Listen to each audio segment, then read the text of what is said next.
O movimento negro é utilizado em forma de diferentes organizações para tentar reivindicar direitos para a população negra que sofre com racismo na sociedade. Na maioria dos países onde os negros foram escravizados, houve sempre uma tentativa de mudar a situação aos quais eles estavam submetidos. Atualmente, o movimento reúne, além de combate ao racismo, diferentes vertentes como o feminismo, a luta pelos direitos LGBTs e a tolerância religiosa. O objetivo desse movimento é resgatar a memória de um povo que lutou por sua liberdade. É um movimento onde os afrodescendentes lutam contra a discriminação e a falta de oportunidade. A luta não foi em vão, conseguiram conquistar seus direitos. Em 1951 foi criada a Lei Afonso Arinos.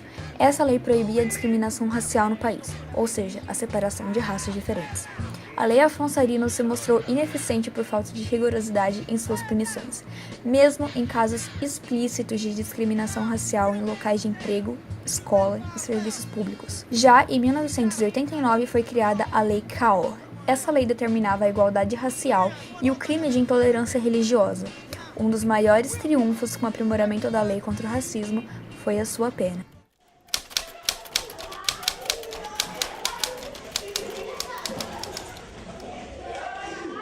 Um colega meu simplesmente estava parado comigo, sentado na sala de aula.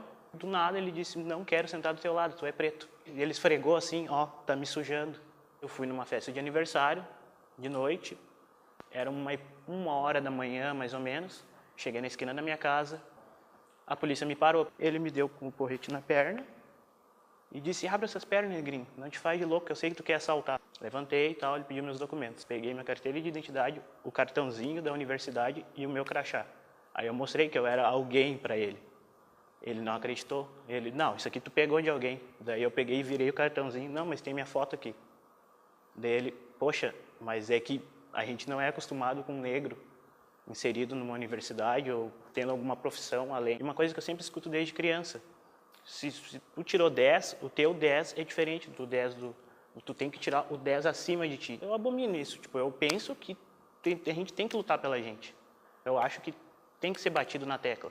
A gente tem que se superar todos os dias. Ser negra no Brasil é sempre ser suspeita, esperar 5 minutos a mais na fila, né? Porque geralmente você entra numa loja e as vendedoras meio que desconversam ali. Enfrentar preconceitos, intolerância, discriminação. Ainda assim, o racismo está aí diariamente, em todos os cantos, em todos os lados. Eu sou casado com uma mulher branca e já me perguntaram se eu era o motorista dela em alguma situação.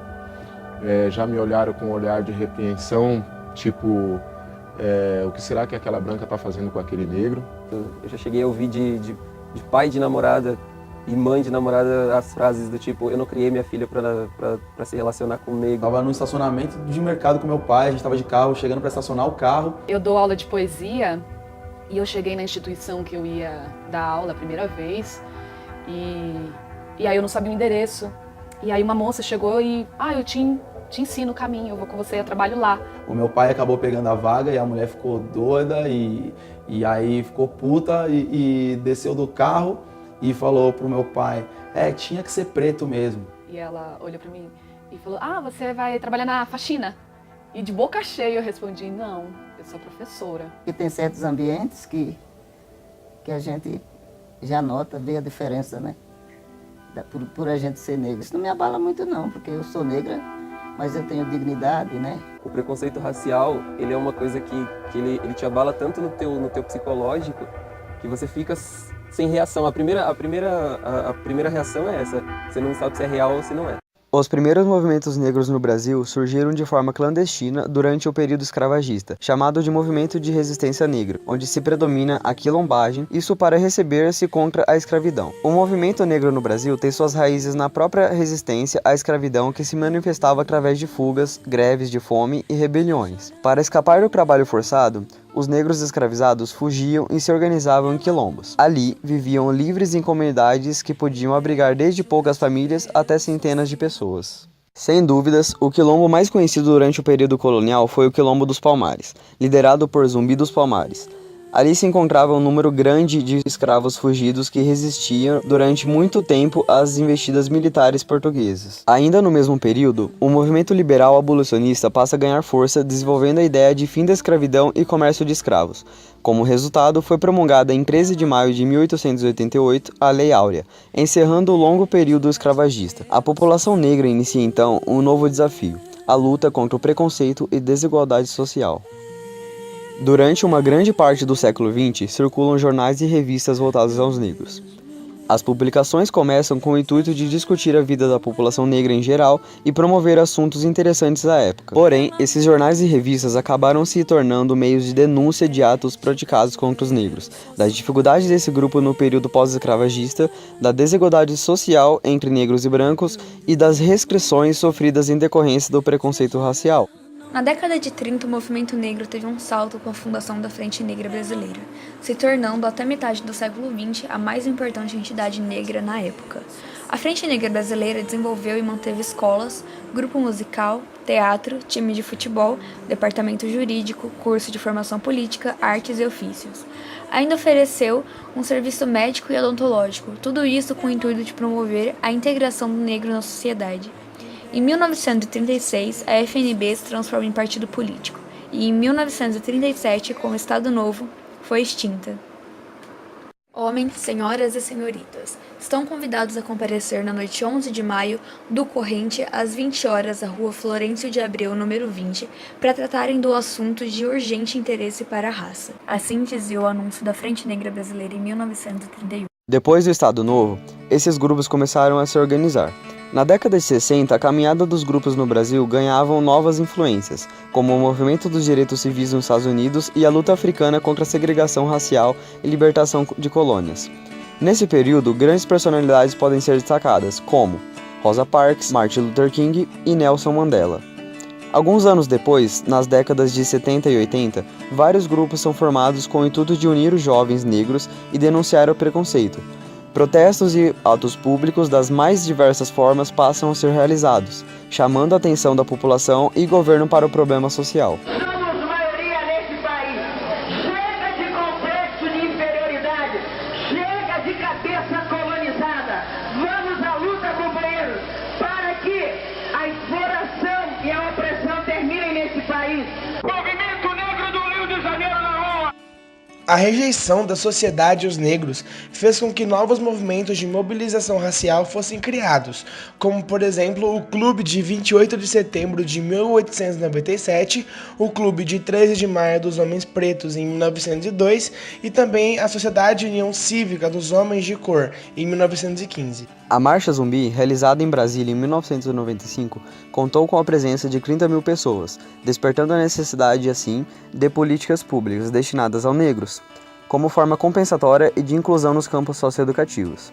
Com dados alarmantes do IBGE e IPA, um decreto do governo FHC instituiu o grupo de trabalho interministerial para a valorização da população negra. Uma das conquistas é a criação do Dia da Consciência Negra de 20 de novembro. Outra conquista importante é a implantação da Lei 10.639 de 2013, que incluiu a comemoração da data no calendário escolar e a discussão sobre a história, a cultura e a valorização dos africanos e afro-brasileiros nos currículos escolares em todas as redes de ensino. A aprovação da Lei 12.711 de 2012, que cria as cotas para ingressos em cursos superiores, foi um avanço para os negros. Criação em março de 2013 pelo governo federal da Secretaria Especial de Políticas de Promoção da Igualdade Racial. Até agora a gente viu sobre o Brasil. Esse seria o nosso foco se o movimento negro também não fosse tão imenso nos Estados Unidos.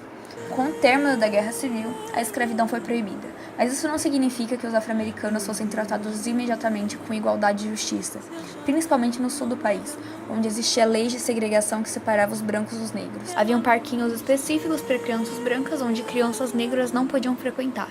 Os bancos dos ônibus eram separados para pessoas negras e pessoas brancas. Os negros não podiam frequentar o mesmo lugar que pessoas brancas, e nem beber no mesmo bebedouro, e também não podiam entrar na mesma entrada para a sala de cinema. A partir da década de 50, muitos movimentos pelos direitos civis começaram a aparecer nos Estados Unidos, não apenas vinculados às situações dos negros, mas também relacionados com a sexualidade e com o comportamento cultural. Entre os movimentos pelos direitos civis dos negros, um dos pioneiros mais expressivos foi a Conferência da Liberdade Cristã do Sul, formado em 1957. O fundador dessa organização foi o pastor protestante da Igreja Batista, Martin Luther King. Luther King tornou-se notável por sua proposta de ativismo pacifista, e o ato mais famoso de Luther King ocorreu no dia 28 de agosto de 1963, em Washington, capital, quando ele proferiu seu famoso discurso. I have a dream that one day this nation will rise up and live out the true meaning of its creed.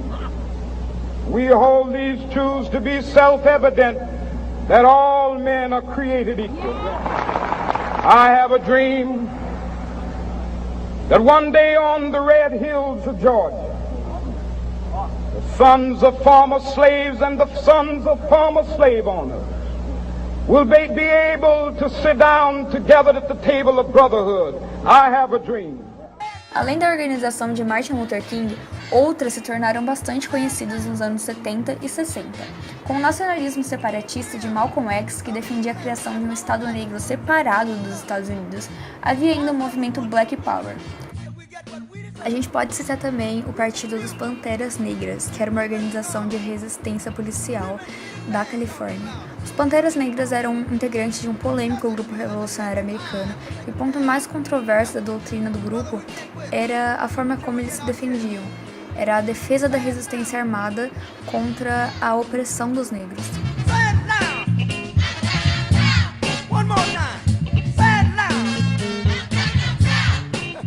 Os negros buscavam direitos sociais, políticos e econômicos, inicialmente lutando contra a discriminação. Com o passar dos anos, o movimento passou a ter um caráter de luta geral, contra todos e qualquer tipo de discriminação contra os negros. A marcha sobre Washington e a concessão do Prêmio Nobel da Paz de Luther King, em 64, trouxeram atenção mundial para as causas afro-americanas. A Lei dos Direitos Civis de 1960 e a Lei dos Direitos do Voto, em 1965, codificaram as conquistas dos negros. Elas asseguraram o fim da segregação racial e o espaço público e o voto universal. As pessoas são muito assim. O que não é um problema dela é mimimi, tá ligado? Pro homem, a luta feminista é mimimi. Pro heterossexual, a luta dos homossexuais é mimimi. Pro branco, a luta do negro é mimimi, tá ligado?